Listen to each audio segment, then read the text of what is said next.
Hey friends, thanks for taking time to listen in on a conversation Dick and I had about the 2025 Singapore, Austin, Mexico City, and Brazilian Grand Prix. Dick's had a great idea on how to proceed with this month's conversation, but I'll let him explain it. Before we get to our conversation, I need to ask though, can you help us out? If you haven't already, please take a moment to follow us and give us 5 stars on your favorite podcast app, as well as share this episode with other F1 fans. We know our growth is because of you, and the guys and I thank you. Hope you enjoy our conversation.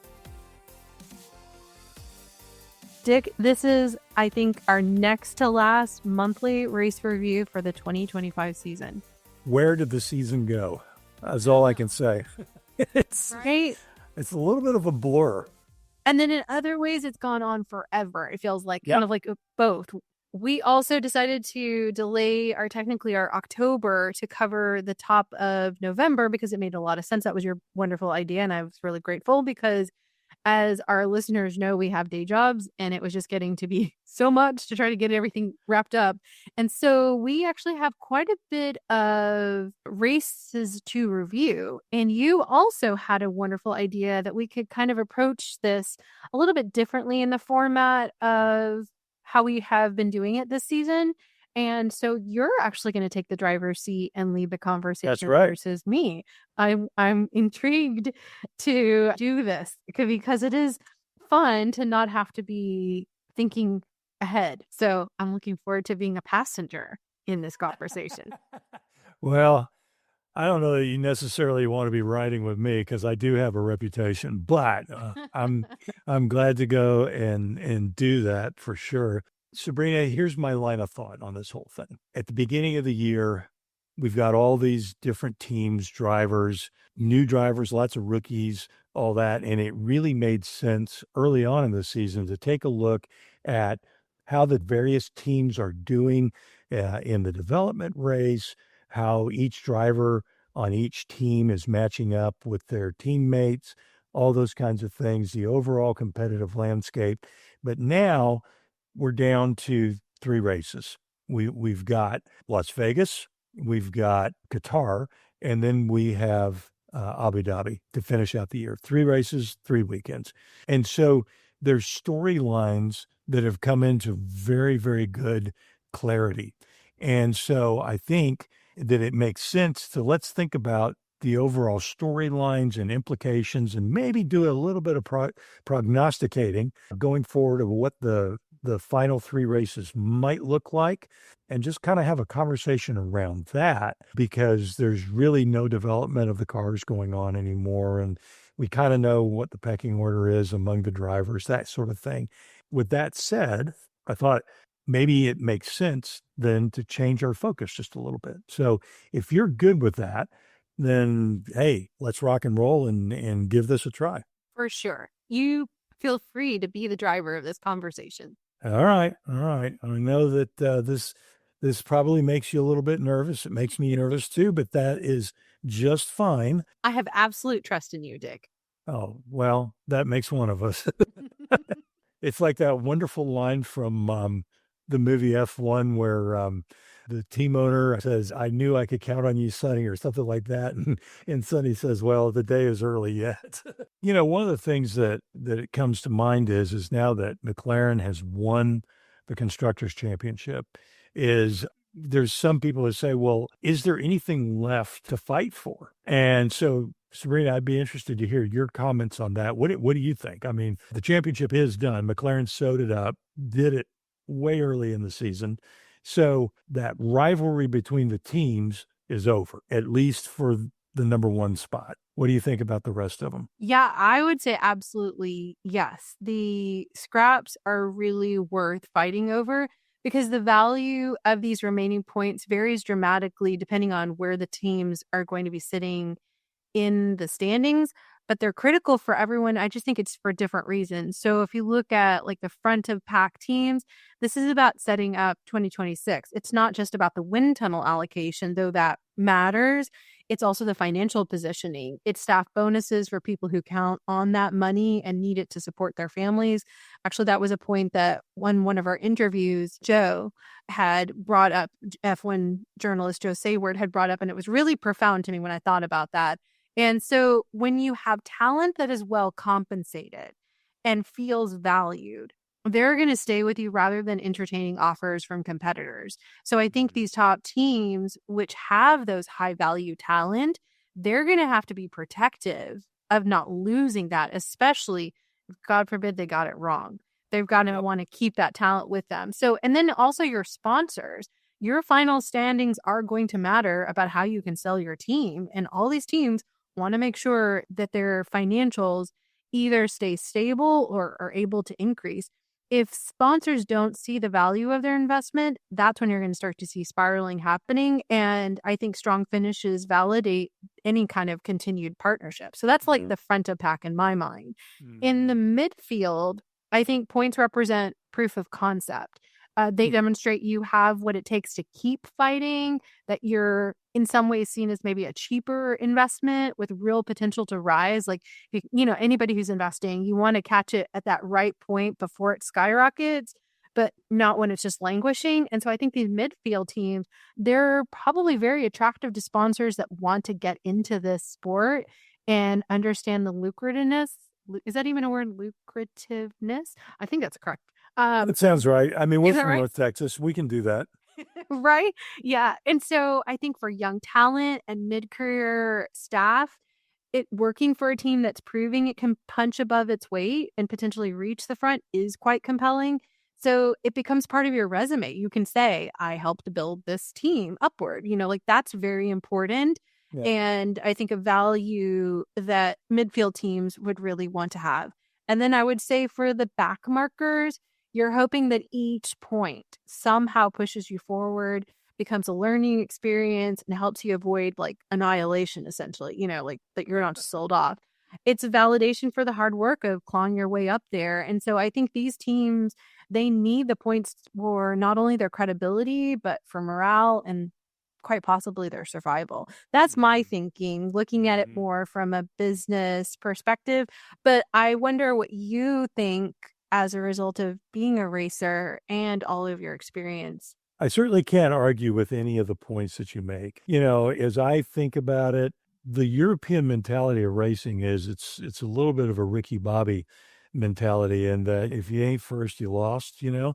And there is certainly a lot of that, you know? I mean, an Alpine is going to get thrilled over a 7th or 8th place finish, whereas, you know, a team like Williams, maybe 7th or 8th is, it's all right. But I mean, we're not going to, you know, do backflips over it, especially given that one of our drivers was just on the podium.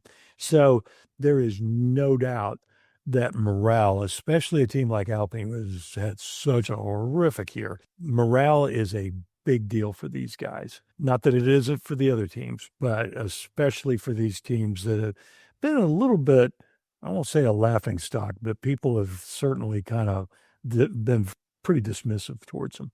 So I think that we can't ignore the fact that morale and teeing yourself up for a better start for the following year is the way you want to do it. You know, finish on a strong note, that kind of thing. The other thing that I do think is interesting is that I don't think it's ever happened before, but I've often wondered, would a team, if they know that they can't win the Constructors' Championship, would they potentially bag a race or two on purpose to make sure that they get more wind tunnel time? Is their financial package with their sponsorship partners that strong that they can say, you know what, it'd sure be nice to have that extra $10 million, but that extra wind tunnel time, moving into a whole new set of regs, whole new set of aerodynamic parameters, that wind tunnel time may actually be worth more to us over the long haul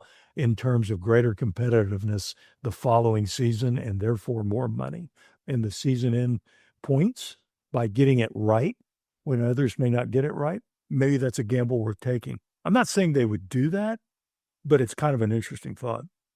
I think it's a fantastic thought, especially because I think that that's the part that probably most of us fans watching, we will never really know because that's really behind closed doors.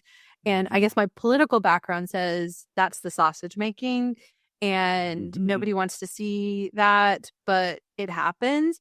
And then when I put it into the context of the series we did, you, me, and John, on Formula One scandals, and like if that's happening, the stuff that we talked about in those episodes, I can't put it past people to think the wind tunnel is more important in the first year of a reg than Right. the financial investment. So I think that it's a good question. And again, if any of our listeners are out there who know these things, you're welcome to share that insight with us. We're very happy to hear if you want to give us that. And we will keep you anonymous if you'd like.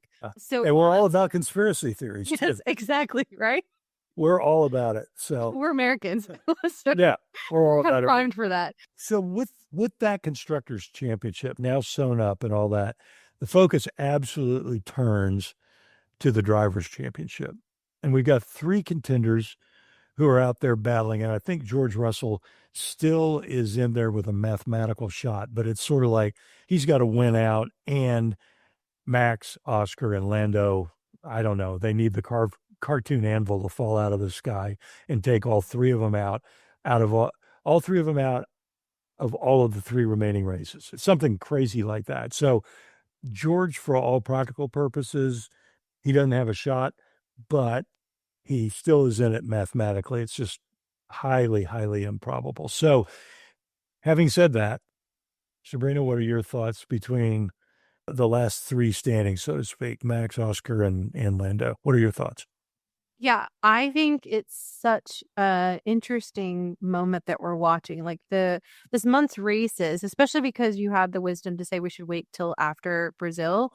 It really has proved that the Drivers' Championship is generally up for grabs and that the momentum can swing quite dramatically and that nothing really is guaranteed.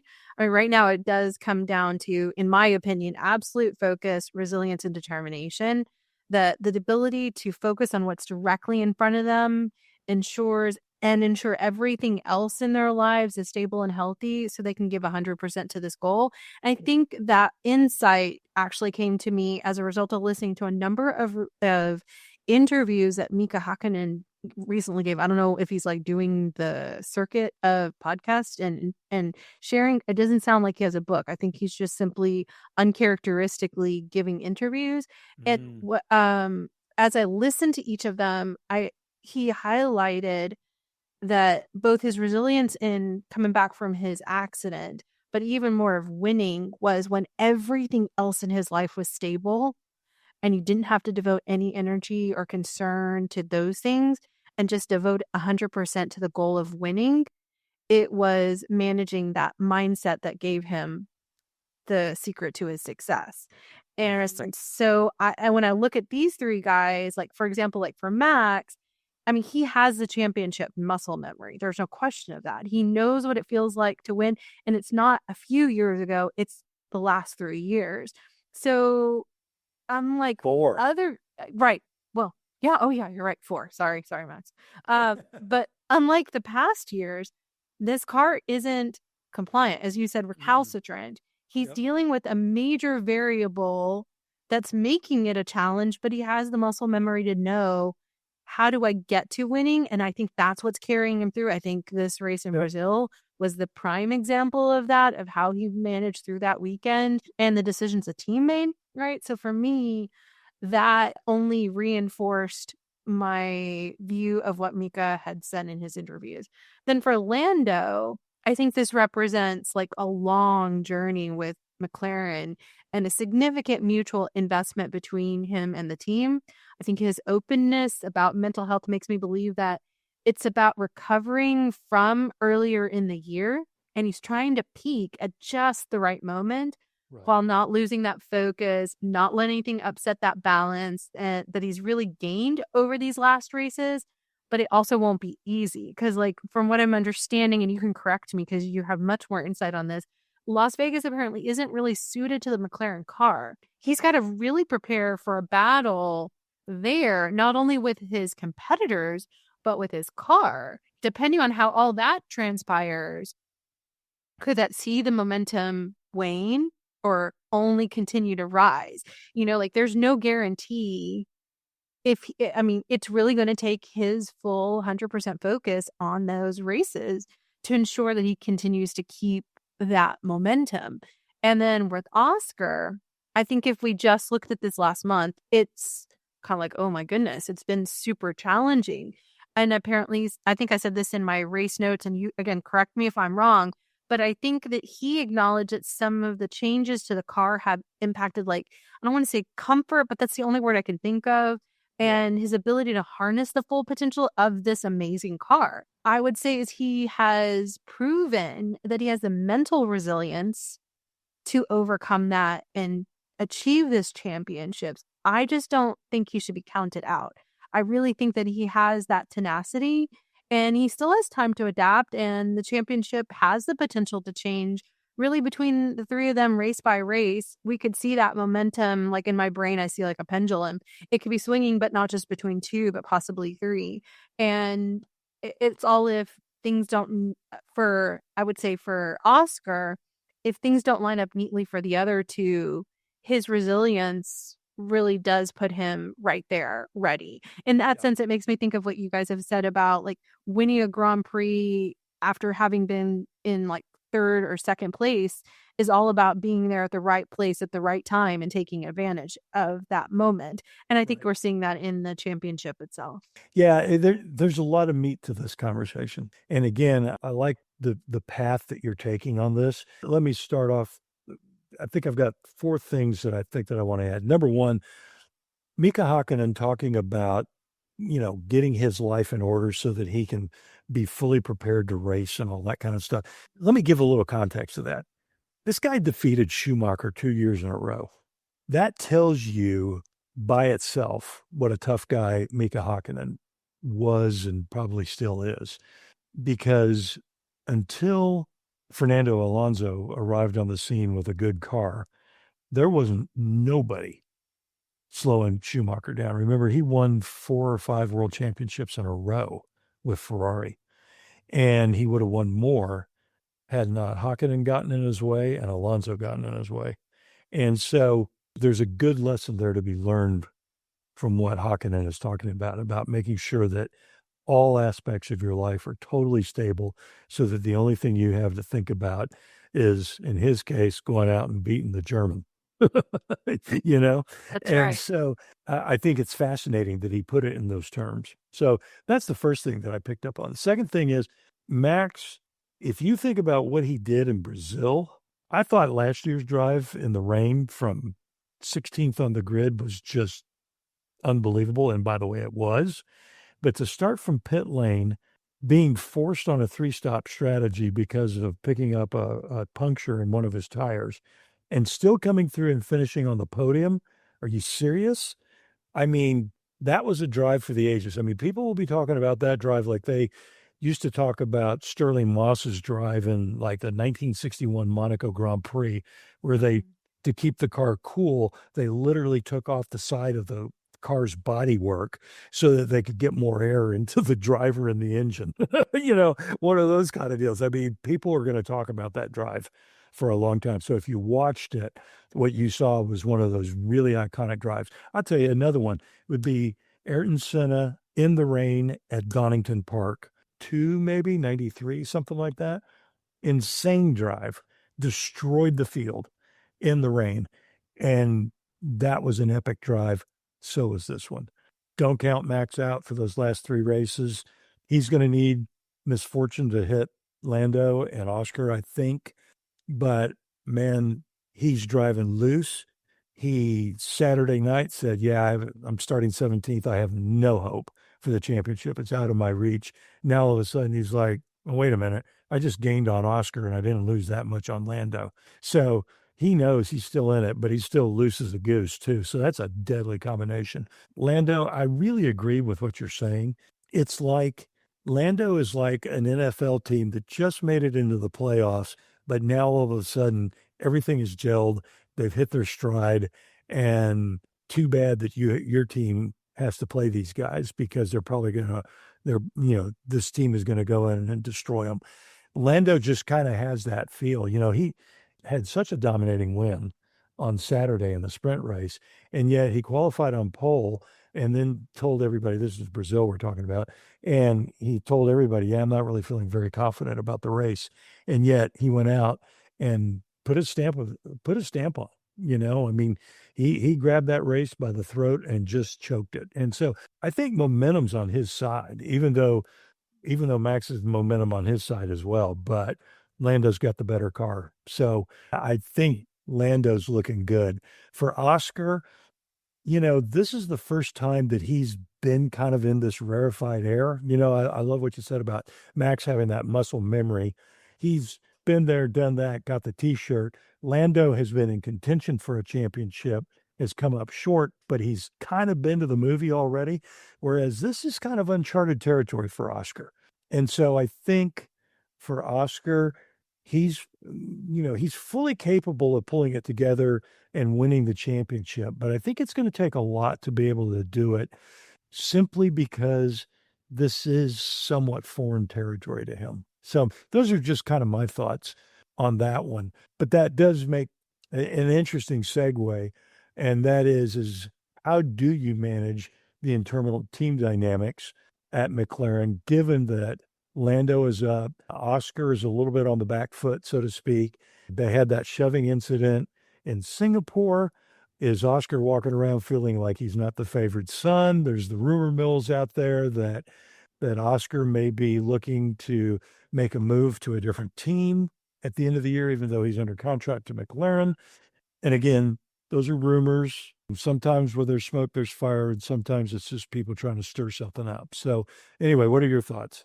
Well, so I don't think this is as much as a talking point as we've now completed Brazil. I know everyone's talking about it, which makes me less inclined to rehash it. But that said, if you want to discuss it, I'm totally happy to do that because I like having these conversations with you. So here's what I'd say. I just don't think this is something Oscar is allowing to get into his head, to be honest. Okay. I think if these rumors are true or if things smell a little funny, I want to believe his inner circle, his management are quite capable of handling this and that he's essentially delegated it out. Like I'm thinking of like Mark Webber, right? He's been to that rodeo. I think that's one of the many things that attracted Oscar to Mark.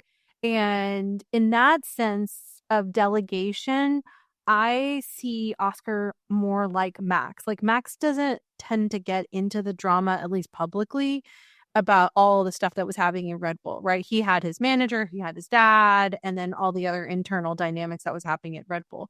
So I think Max is like, I'm not getting into that nitty-gritty emotional stuff.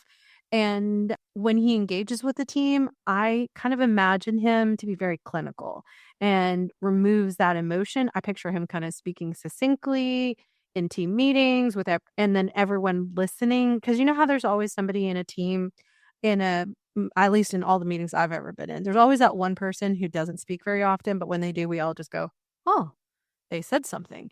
And I kind of in my brain see Oscar as that. And I think that he's astute enough to understand the internal politics at McLaren. And if he's indeed not favored, how to play that game to prove his value and fight for the championship. Again, the interviews with Mika made me also kind of lean this way because Mika talked about being matched up with all these great champions and racers and how he played the mind games. And so in my brain, I kind of see Oscar, even though he's out of the three of these contenders, the newest into that field of being a contender, I think he's actually quite capable. So maybe I'm giving him too much credit, but I just don't feel like he's probably... I want to believe that Mark Webber probably had conversations with him of going, look, this is what you need to be prepared for. And they're seeing it come out to play, in reality. So it's not triggering, or if it is, he has enough emotional control to not let it, to regulate himself back in. Interesting. I'm not saying I'm right. You could totally have a different opinion. I'd be totally no. You know what? I don't necessarily have an opinion on this one, and the reason that I say that is that I have this working theory that it's very possible that Oscar will get beaten this year to the Mhm. championship. He'll go away over the wintertime, come back stronger, Mhm. and he will be incredibly difficult to beat because he is so mentally strong. Mm. But he doesn't have quite all that experience at the rarefied atmosphere. And Mhm. so while I don't discount that he is fully capable of winning the championship this year, something says to me, nope, he's not going to do it this year, but next year could be the first of him going out and running out a string of world championships over the next 3 to 5 years. That is kind of what I think could very well happen. That I don't he disagree with you. I think that is a fantastic prognostication. I think he will be he's already a big problem for Lando to have to deal with. I mean, Mhm. those are the two ideal driver pairings that you could possibly ask for because both of them clearly are very quick, very capable of winning races, all that kind of stuff. But if you think about it, they're really the only team out there that has two drivers that are like mega capable of winning. The other team, and you'll laugh when I say this, it's probably Williams. When you talk about two drivers that are very, very evenly matched, that are pushing each other and probably going above and beyond where they would have been had they had a lesser teammate. Yeah. No, I 100% agree with you regarding Williams. I think it was a beautiful matchup of Carlos and Alex. I have to say, I think your forecast of Oscar if he loses is in keeping with what we've seen publicly of Oscar. Of he has the internal fortitude to not let it defeat him, but instead like process it through him and then say it's fire to now come out in the next. And I think with the reg cycle change, it puts him on a much even footing with his teammate in the sense of now they're both having to adapt to this car at equal level Right. versus Oscar was coming in the mid cycle of Right. this. So Right. yeah, I think it's a great insight, Dick. Yeah. So we'll see. We'll see. One of the other things that kind of tends to point to either Lando or Max is that there's a statistic that I read the other day that I think is absolutely fascinating, and that is the winner of the race this year of any Grand Prix, 70% of the time they started from pole position. So if you think about who's on qualifying form right now, it's Max and Orlando, Mm-hmm. right? So if you look at the statistics, look at Brazil. Lando qualified on pole for the sprint, won it. Qualified on pole for the race, won it. Did the same thing in Mexico, right? And qualified on pole, won the race. So if you go by that, then Oscar's qualifying form lately hasn't been all that great because, as you'd said earlier, he's just not comfortable with some changes that were made to the car. And if Lando's starting first and Oscar's starting fourth, Oscar's got his work cut out because Lando's out there driving around in air that's clean, whereas Oscar's stuck in turbulent air behind two cars. So Mm-hmm. I think there's something to that as well that kind of tips the hat towards Max and Orlando. Your thoughts? Yeah, I agree with you. If anything, some of the stuff I've read about and just also trying to analyze, I would say I agree that qualifying is critically important this year. And I think that's a result of multiple factors converging.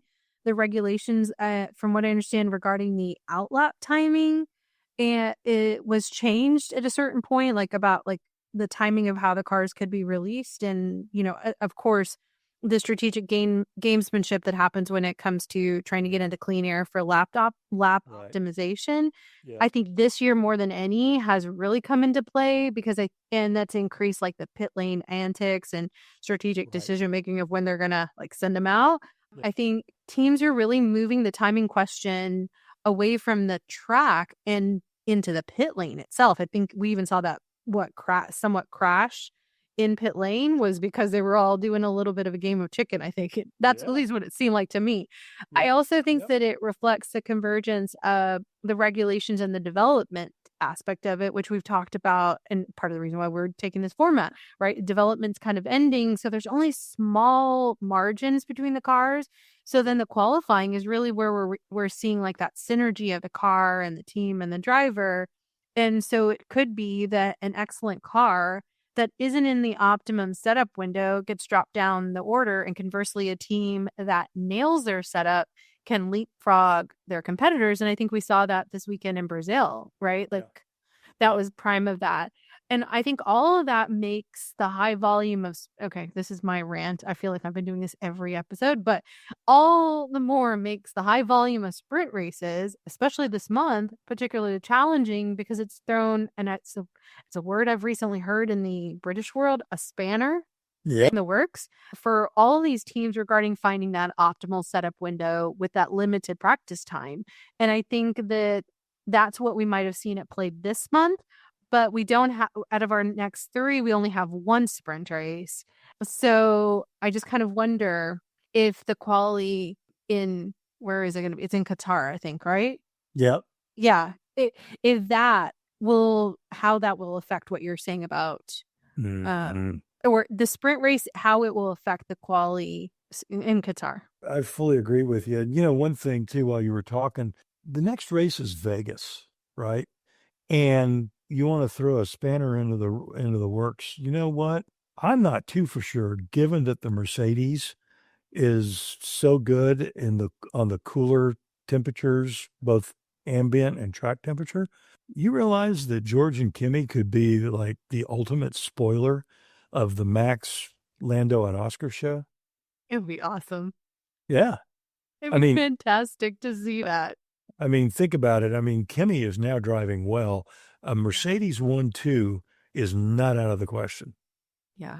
Just saying. It'd be fantastic. I would love to see that. I mean, as much as I'm happy to see this 3-person, championship contention, I would love to see that spanner thrown in there. Yeah. Oh, I'd love every minute of it. Being the contrarian that I am. So, yeah. Okay. So, which brings us now to kind of the fun part where we put each other on the spot. Momentum shifts. We got Max on a roll. Lando certainly is looking strong. Oscar maybe struggling just a little bit. I mean, it certainly seems that way. I mean, he was desperately unlucky to have caught that water puddle in the sprint race. But okay, that kind of stuff happens. Who do you think is going to win the world championship and why? Okay, I'm going to take a really lawyerly diplomatic approach to this, okay? I think this is really related to everything we've been saying. And honestly, I don't think any of them has a lock on it. And I'm okay with that uncertainty. I want to see them jostling and adapting and showing us their unique approaches to this challenge. I love, like, for example, that we have this intra-team battle going on. I love that we have the multi-time champion seeking to add to his accolades while dealing with a car that isn't ideal.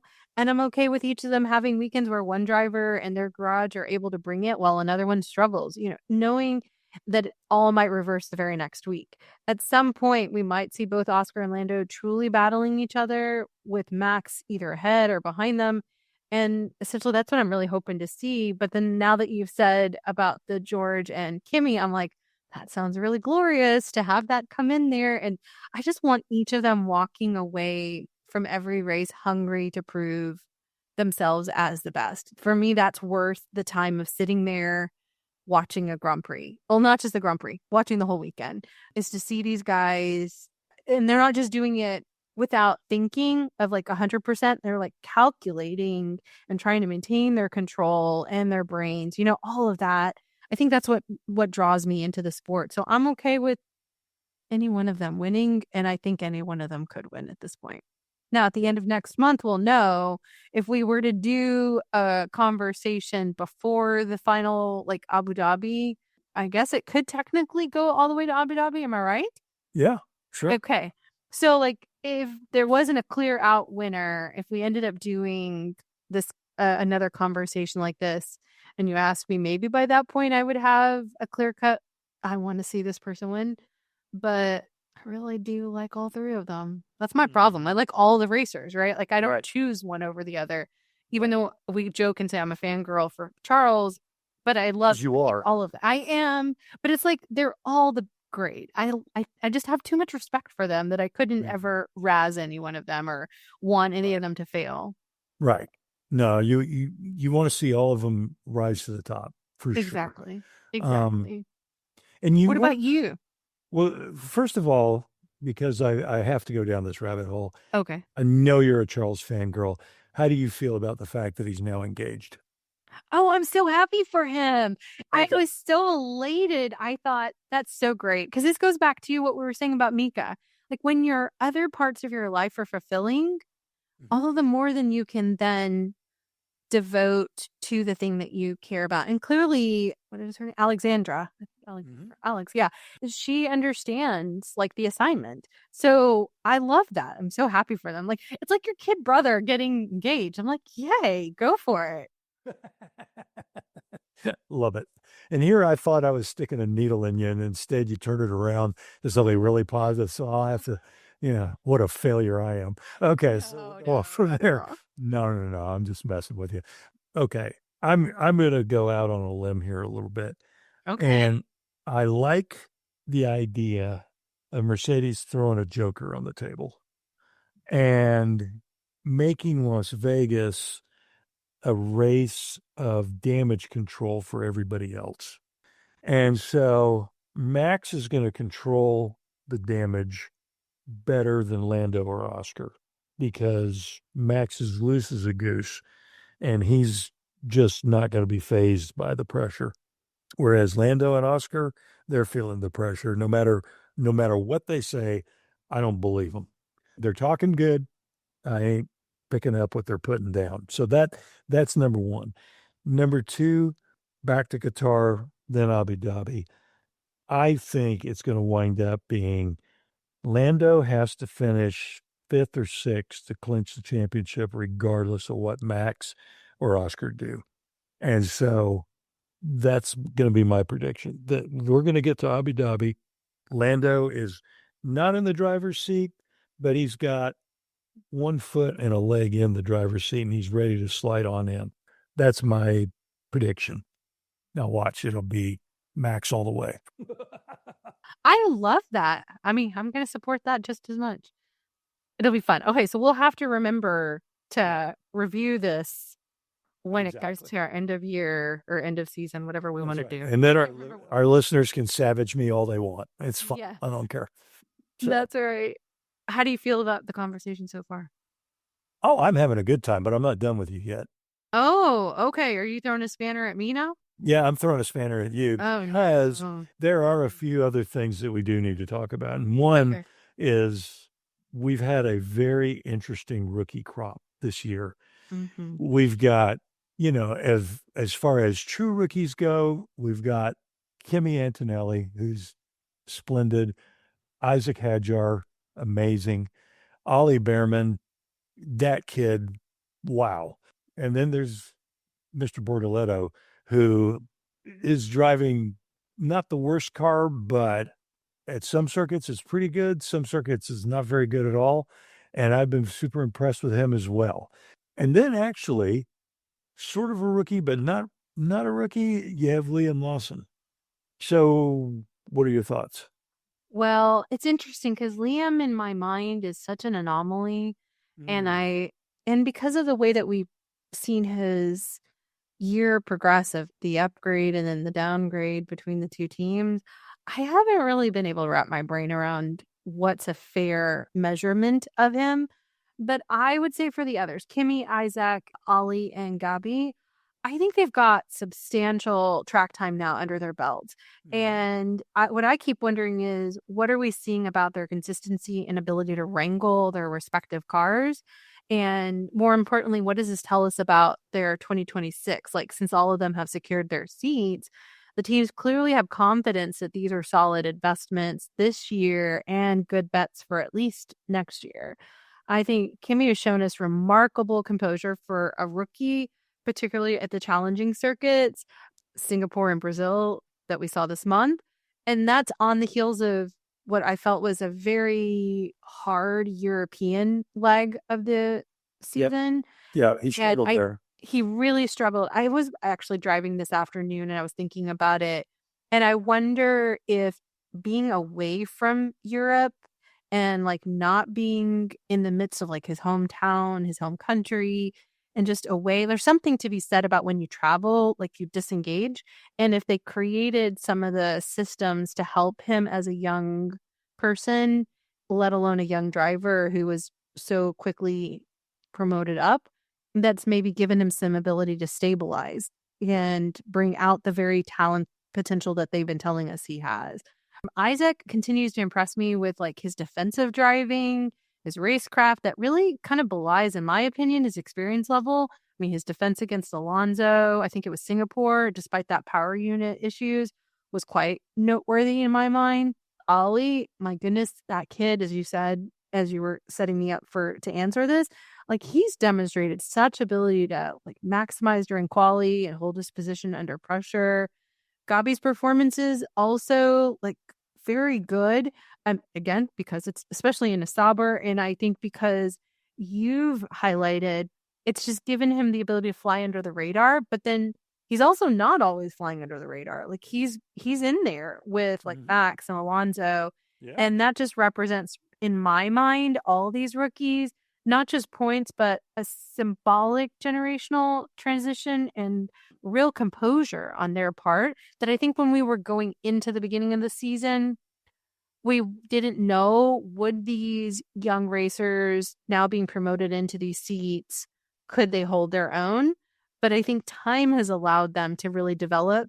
And again, the Mika conversations, he highlighted the volume of testing they used to do. He actually made it sound like they were complaining as to how much testing in his generation they had to do because it was in between the Grand Prix, and sometimes it was doing 3 full race length runs in 3 consecutive days. And so for someone like me who worries that we don't give enough testing time to our rookies, it made me go, okay, that's a different side to the same coin about how much are we prepping and what's fair and realistic and endurable for any racer in this current generation and moving forward, of letting them get that seat time so that they can really come out and perform with to bring out that potential that we believe that they had. So I think these 4 represent the future of the grid, and their 2025 performances are really giving us an early preview of their 26 battles and possibly the future. Yeah, I don't think that there's any question but what these young drivers are all going to be fixtures on the grid for years to come. Don't be surprised for a second if Ollie winds up being the guy that replaces Lewis at Ferrari when Lewis finally decides to hang it up. That would be my guess. And Charles will have to be careful and realize that, Yeah. I think George has got a guy that's going to push him for years to come. And I think, is Kimi a generational talent? Man, I don't know. Maybe it's just, it's going to be, what does he do over the off season to improve? Because if I look at Kimi, Isack, Ollie, and Gabi, right now, I would say their talent levels are all pretty close. It's just that Kimi drives a better car. If you really think about it, Ollie and Gabi are more impressive because they're driving 2 of the 3 worst cars on the grid, probably. But then on the other part of it is they have effectively proven to have at least the measure, if not maybe a little bit better, of their more experienced teammates. Yeah. Ollie and Ocon, I don't know what the qualifying stats are, but boy, if you take from the second half of this year, I would say that Ollie's probably outpointed Esteban. And Gabi versus Hulkenberg, last half of the season could very well be Gabi. Yeah. So, I don't know. And then there's Isack, and it's just so hard to say with him he does have a bit better car that on some days has actually shown itself to be very good. And then on other circuits, it's kind of like, what happened to these guys? So, I don't know. Another name that we should throw out there when we talk about rookies is Franco Colapinto. He's gotten a contract for 2026 to stay with Alpine. And I will just say this, there are mutterings that the Alpine chassis is actually not that bad. It's just that Alpine and, well, Renault have not been developing the engine because they knew they were getting out. Yeah. And so they're very down on power.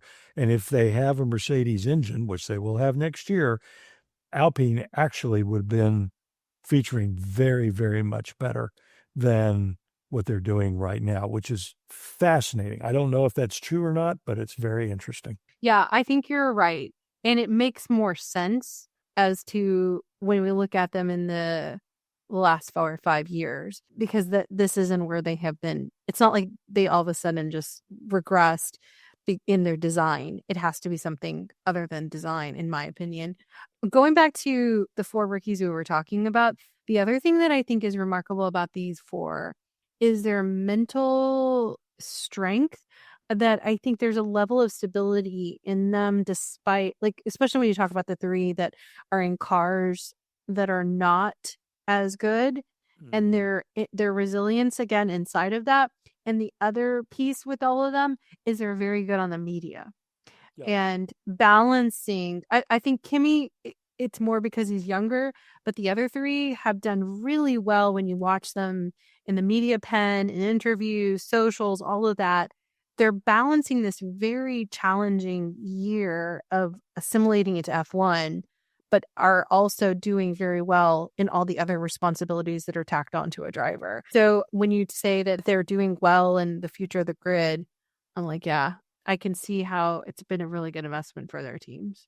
For sure. And I'll close it with this. Yesterday, we were watching the interviews after the race, and Derek had already seen the race. I had to record it, and he comes walking in, sees the interviews, and he looked, and they're interviewing Kimi, and Derek goes, "Oh, look, Senna's grandson." And I was like, "Yeah, I kind of get that. I get it."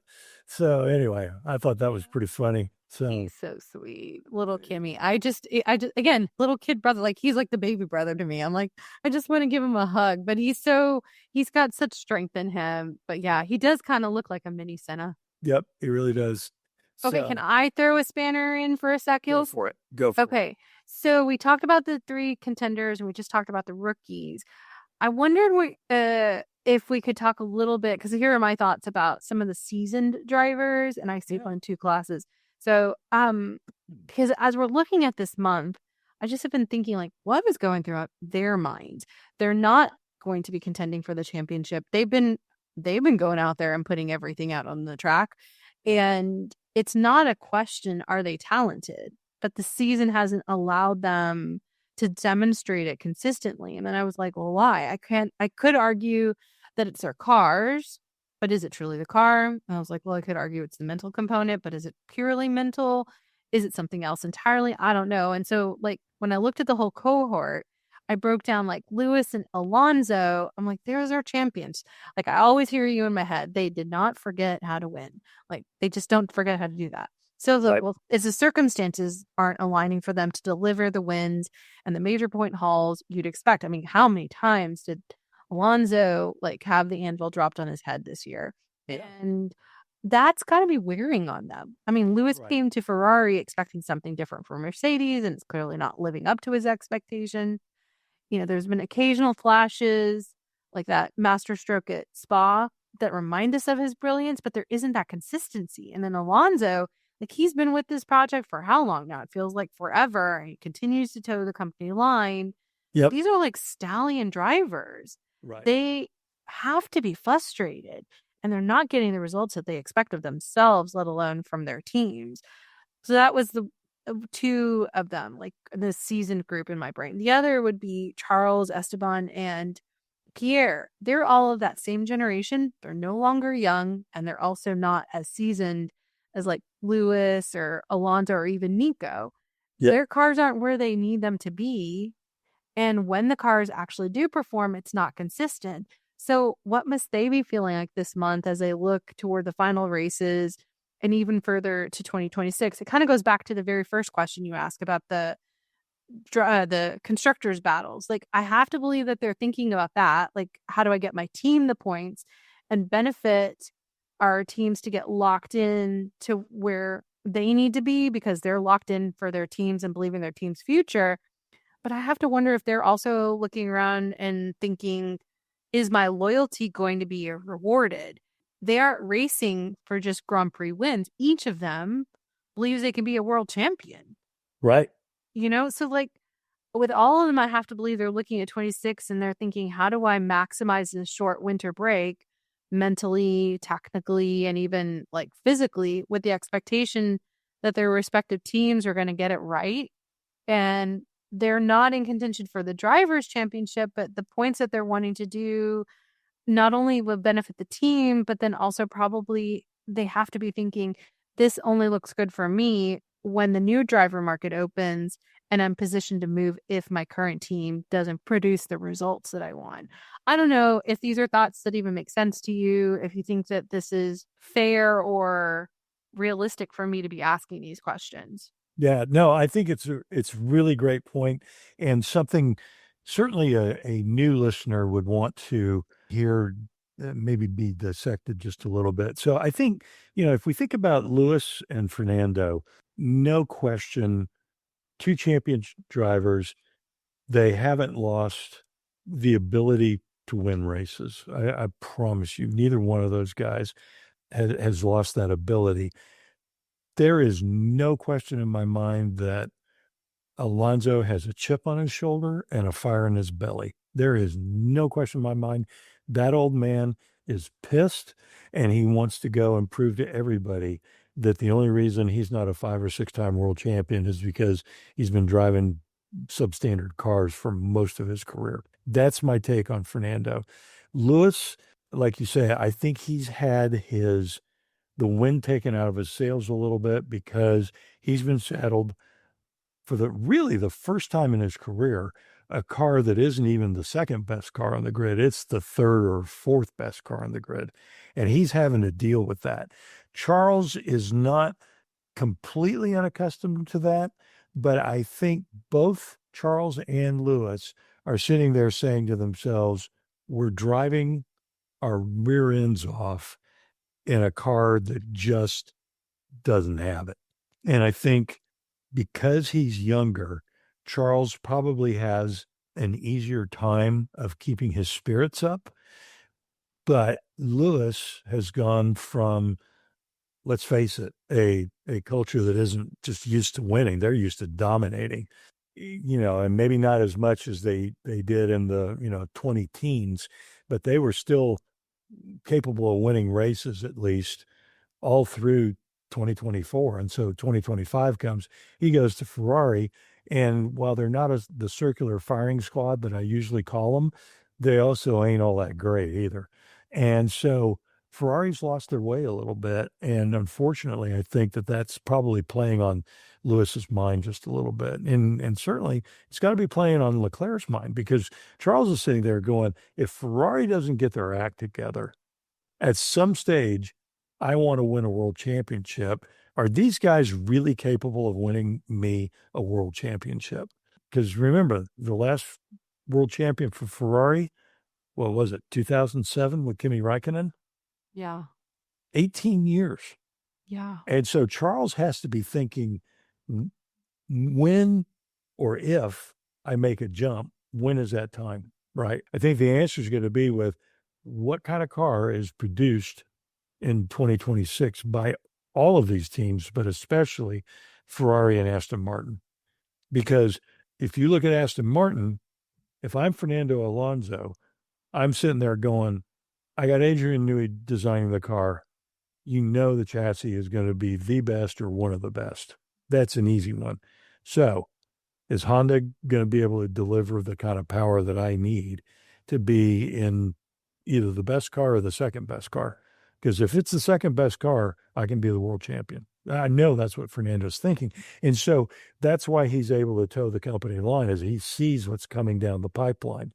And so, he's spending a bunch of time in the simulator driving it when our buddy Jack Crawford is not driving the car. That's a shameless plug for Jack. I just feel like Fernando must feel like good times are just around the corner and I've just got to make it through this season. Because he made a comment after the race in Brazil. He says, oh, yeah, he goes, Vegas will be just like Brazil. We're fast on Friday, slow on Sunday,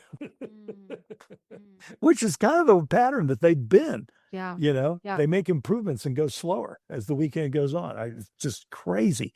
Now, when we talk about Esteban and Pierre, Esteban, he's got Ollie sitting there in the same car, and Ollie is everything Esteban can handle.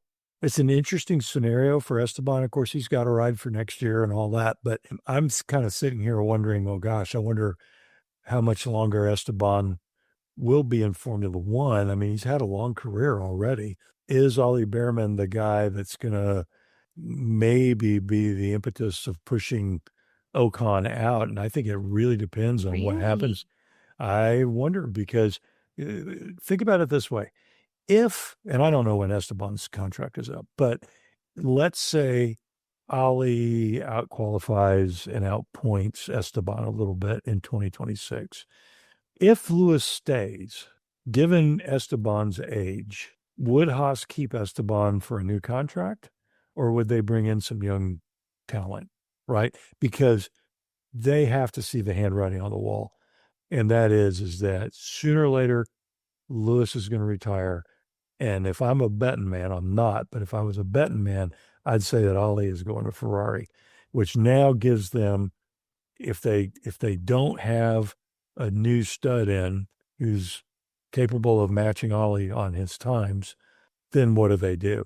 On the other hand, maybe you hang on to Esteban knowing that Ollie is gone, and Esteban's good for helping a young driver find his feet. Yeah. I don't know. That's an interesting question. Well, I'm looking at the standings right now as of the date that we're recording. It looks like Ollie's got 40 and Esteban's got 30 in points. But there have been some, when you talk about the qualies and individual races, I feel like they've had enough disparities. But I would hope that Esteban has a career at least like Nico has. That even if he's not, well, I mean, obviously Nico's first Grand Prix podium was this year, but with Esteban, he's won at least one, if not two, right? He's won Brazil last year, that Esteban would at least be a good, solid pace horse for a team. And I'm kind of surprised that I'm even thinking that, because I remember when he made the switch, I wasn't sure because of all the kind of drama that the social media makes you think about Esteban, at least before they seem to have done some type of rehab of his brand, or his authentic brand was allowed to come out. I haven't been able to figure out which is which. I really want to see him at least continue to thrive. And I think that he made a wise decision of moving away from Alpine and coming over to Haas. It seems has been the place to allow him. And so I think it really could go both ways. As you said, there's a case to be made. I guess it really will depend on what other talent is in the pool at that point when they're needing to make the change. Right. If Haas believes they need to make a change, either out of their control, Ollie's promoted up, or they feel like the current status quo is not getting them further up the chain. Like if they provide the car and they don't believe that Esteban has the ability to extract it fully out there. Right. But it seems like the car this year has really been one of circuit specific. Oh my God. If there is a circuit specific car that is magnifying it, the Haas is like the poster child for it. Right. Okay. Yeah. Okay. Well, that was my little spanner, but I appreciate you indulging me.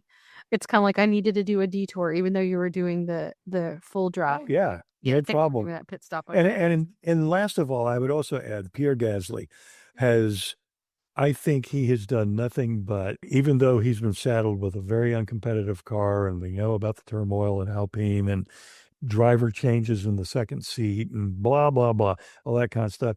You know what? He's just kind of ignored all that. And when The car seems to be working on a particular weekend, on a particular track. He gets everything out of it. I mean, no question about it. I mean, he's done nothing but good for his reputation, in my opinion. So Agreed. I hope that Alpine actually gets it together and gives him a decent car because, I mean, the guy has proven, I mean, he's a Grand Prix winner. I mean, you know, there's no reason to believe that he wouldn't be able to do that. So that's my take on Pierre. I agree with you on that. You know, just to kind of wrap this thing up, I think October was a fascinating month. Some outrageous changes of fortune that were surprises to me, particularly when it came to Oscar. I think watching Max do what Max does has been very, very impressive. And I have to give credit to Red Bull. You know, they were not afraid to roll the dice Saturday night in Brazil and say, you know what? Whatever we've done ain't working. Let's throw the kitchen sink at this thing because it can't get any worse than it already is. And lo and behold, Max suddenly had a car that he could drive again and look out world. So it's fascinating. I think the last 3 races are going to be really interesting. Now that I've stuck my neck out, it'll be really interesting to see if I'm very good, if my crystal ball's any good or not, or if it's just murky. It's hazy at the best of times. Yeah, we'll see what happens. It should be fun. Well, Dick, thank you so much for driving this conversation today. I enjoyed it. Thanks for letting us deviate from the typical highway we're on. Nice. I'm happy to do that. Well, I look forward to our next conversation. Okay, friends, what did you think of our conversation? Drop me a line via email, sabrina@2guysaGirlandF1.com. Can you help us out? If you haven't already, please take a moment to follow us and give us 5 stars on your favorite podcast app, as well as share this episode with other F1 fans. We know our growth is because of you, and the guys and I thank you. And with that, let me say, we'll keep talking and you can keep listening in because we're just 2 guys, a girl, and F1. For John, Dick, and me, Sabrina, thanks for listening.